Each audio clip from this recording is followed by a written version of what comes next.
피통속자입니다.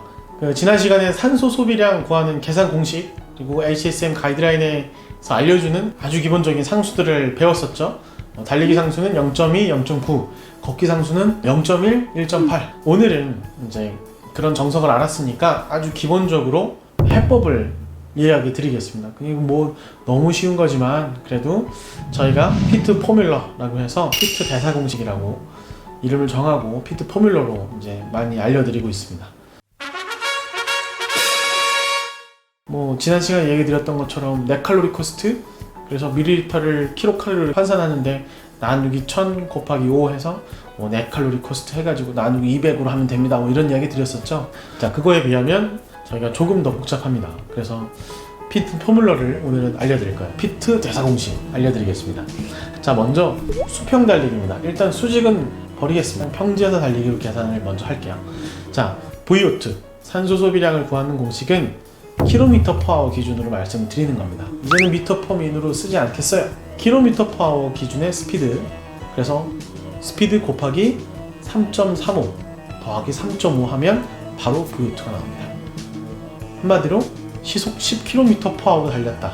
여기 단위가 스피드라고 km/h라고 얘기 드렸죠. 10 곱하기 3.35 더하기 3.5 그러면 37 바로 나옵니다. 그쵸? 아주 쉬워요. 이제 그냥 달린 속도 곱하기 3.35 더하기 3.5 하면 VO2가 바로 나옵니다. 너무 쉽죠? 네, 너무 쉽습니다. 그리고 여기에서 나누기 200을 하면 어떻게 되죠?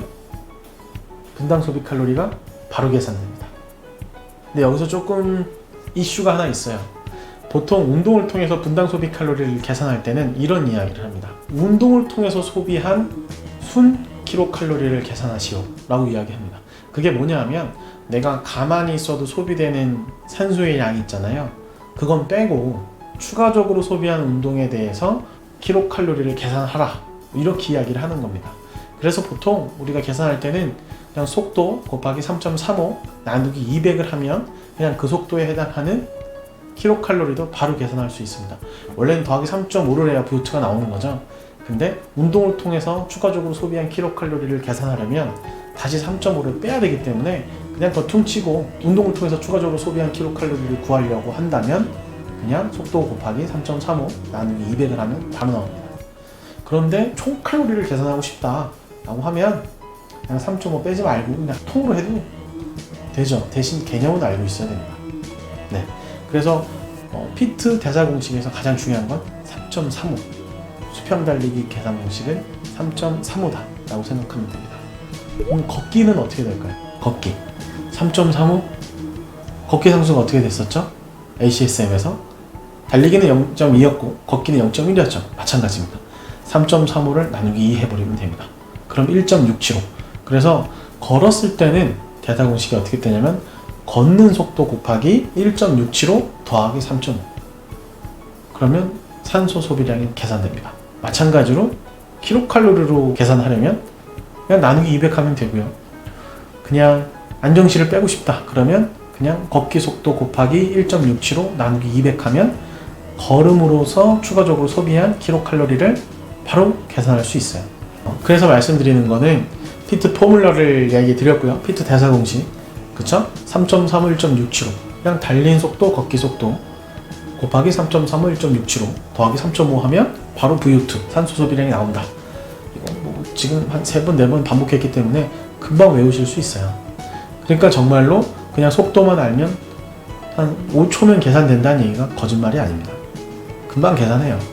정말 간단한 거를 여태까지 여러분들은 안 하고 있었죠. 그렇죠? 이건 어려운 게 아니고 그냥 낯선 겁니다. 그래서 어렵다라고 이해 안 하셔도 되니까 현장에서 트레이너들이나 이런 분들이 그냥 손쉽게 계산을 해주셨으면 좋겠어요. 물론 뭐 근육량이나 뭐 여러 가지 변인으로 뭐 수치가 좀 달라질 수 있는데 그건 그때 좀 이야기하고 일단 안 하고 있었던 건 했으면 하는 생각이 있습니다. 그래서 피트 포뮬러는 두 가지가 있고요. 일단 상수는 수직 상수, 수평 상수 둘 다 알아야 되기 때문에 네 가지는 알아야 됩니다. 어떻게 됐죠? 수평일 때는 달리기 걷기가 3.35와 1.675가 있고요. 수직 걷기는 30.15고요. 수직 달리기는 15.07입니다. 딱 반값이죠? 2배. 그쵸? 달리기에서 걷기에서 수평상수는 나누기 2가 되고요. 수직상수는 곱하기 2가 됩니다. 자, 수평걷기 상수는 1.675, 수직걷기는 30.15. 그쵸? 걷기는 1.675와 30.15로 외우면 되고요. 수평달리기 상수와 수직달리기 상수는 3.35와 15.07로 외우시면 됩니다. 물론 30.15랑 15.07, 30, 15, 15, 07 뭐 이 정도 외우면 되는데 저도 좀 헷갈리는 부분이 있어요. 외워야죠. 네, 외워야 됩니다. 다시 한번 얘기해볼까요? 저 아무것도 안 보고 있습니다. 3.35, 1.675 달리기, 걷기, 수평상수입니다. 어렵지 않아요. 자, 수직상수는 어떻게 되죠? 30.15는 수직 걷기입니다. 여기서 나누기 하면 15.07 수직 달리기 상수입니다. 이게 뭔지 헷갈려 하실 수 있는데 이 다음부터 이제 제가 상수를 이야기 드리면 그래서 이렇게 쉽게 계산이 되는구나 라고 생각하시면 됩니다. 한 번 더 리바이벌 해볼까요? 시속 10km로 달렸을 때 10 곱하기 수평상수 달리기가 몇이었죠? 3.35 10 곱하기 3.35 더하기 3.5는 V2가 나오는 겁니다. 만약 10km/h로 걸었다면 불가능합니다. 10km/h로 걷는 사람 없어요. 잘못된 계산입니다. 예, 이런 것으로 일단 VO2를 계산한다. VO2를 계산할 수 있으면 산소 소비량을 계산할 수 있으면 킬로칼로리를 계산할 수 있다. 킬로칼로리를 계산할 수 있으면 트레이닝 볼륨을 계산할 수 있고 이 볼륨으로 운동의 지속시간, 듀레이션을 알려줄 수 있다. 프로그램을 제공할 수 있다.